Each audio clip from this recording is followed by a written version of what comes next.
Hello बच्चों, आज मैं आपको पढ़ाने जा रही हूँ आपकी कक्षा का पाठ 6 कीचड़ का काव्य, जिसके लेखक हैं काका कालेलकर। बच्चों, इस पाठ में कवि ने कीचड़ की जीवन में उपयोगिता तथा उसके भौतिक महत्व को रेखांकित किया है। कीचड़ का काव्य एक विचारात्मक लेख है।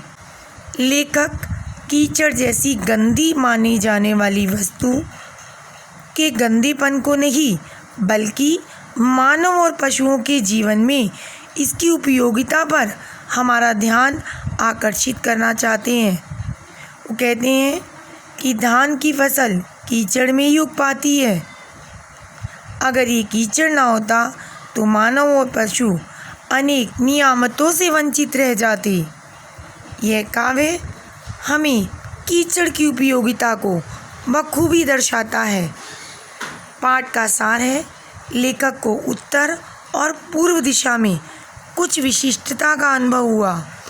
उसे लगता है सूर्य के आने के संकेत पूर्व की अपेक्षा उत्तर दिशा में अधिक है, अर्थात सुबह के समय पूर्व दिशा की अपेक्षा उत्तर दिशा में लालिमा अधिक थी, परंतु धीरे धीरे लालिमा की जगह श्वेत बादलों ने ले ली, अर्थात दिन निकल आया। लेखक को इस बात का दुख है बच्चों कि पृथ्वी, आकाश, जलाशयों आदि का तो हम वर्णन करते हैं, लेकिन जो हमारे लिए बहुत उपयोगी है उस कीचड़ को हम घृणित समझकर तिरस्कृत कर देते हैं, जबकि वास्तव में कीचड़ हमारे जीवन में किसी न किसी रूप में शामिल है। अक्सर हम देखते हैं किताबों के गत्ते, घरों की दीवारें, शरीर के कीमती कपड़े भी हम कीचड़ वाले रंग के ही पहनते हैं। कला की सुंदरता को समझने वाले लोगों को भट्ठी में पकाए हुए मिट्टी के बर्तनों के लिए भी यही रंग अधिक पसंद आता है। फोटो में दिखाई देने वाले कीचड़ के रंग को वार्म टोन कहकर विद्वान लोग इसकी प्रशंसा करते हैं। लेखक के अनुसार कीचड़ का सौंदर्य तब और अधिक बढ़ जाता है जब गर्मी के कारण उसमें दरारें पड़ जाती हैं। इस दरार पर पड़ी मिट्टी में पड़ने वाले पशु पक्षियों के पदचिन्ह इसके सौंदर्य को और बढ़ा देते हैं। इसके सूखे हुए टुकड़े खोपरे जैसी जान पड़ते हैं। उन पर 4 नाखूनों वाले पैरों से चलते हुए बगुले बहुत ही सुंदर प्रतीत होते हैं, और बगलों के पदचिन्ह को तो देखकर लेखक को मध्य एशिया के मार्गों की याद आती है।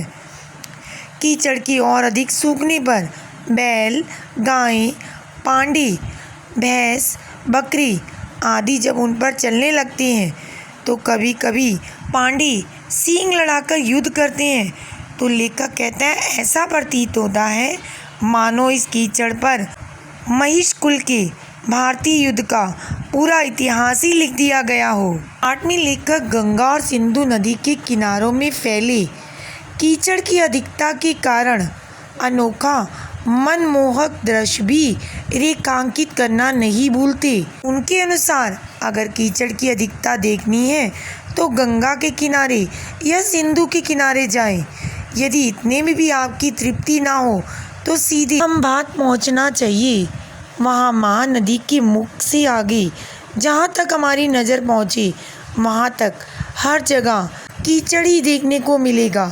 इस कीचड़ में हाथी ही नहीं, पूरे पहाड़ भी विलुप्त हो सकते हैं, इतना वहाँ पे बच्चों कीचड़ होता है। जो पाठ में लेखक हमें कीचड़ के महत्व के बारे में बताते हैं कि हमारा जो अनाज है वो कीचड़ में ही पैदा होता है, और साथ ही साथ वो कहना चाहते हैं कि एक अजीब सी विडंबना है कि लोग पंकज शब्द से तो गदगद हो उठते हैं, खुश हो उठते हैं, लेकिन पंख अर्थात कीचड़ को तुच्छ दृष्टि से देखते हैं। कमल को तो चाहते हैं लेकिन मल से घृणा करते हैं। यदि कवियों को यही बात कही जाए तो वे उल्टे तर्क देते हैं। वे कहते हैं वासुदेव की पूजा सभी करते हैं किंतु वसुदेव की पूजा कोई नहीं करता। हीरे और मोती तो सभी जानते हैं किंतु उनके मूल स्रोत क्रमशः पत्थर और और मातुश्री सीप को कोई गले नहीं लगाता। लेखक ऐसे कवियों के साथ माथाचप्पी नहीं करना चाहते, इसलिए वे कहते हैं यदि मनुष्य को कीचड़ के महत्व या उसकी उपयोगिता का ज्ञान होता तो वह कीचड़ को घृणा की दृष्टि से नहीं बल्कि उसके सौंदर्य को पहचानता और कीचड़ को है नहीं बल्कि श्रद्धा से पूजता। लेखक यही तथ्य पाठकों को भी समझाना चाहते हैं।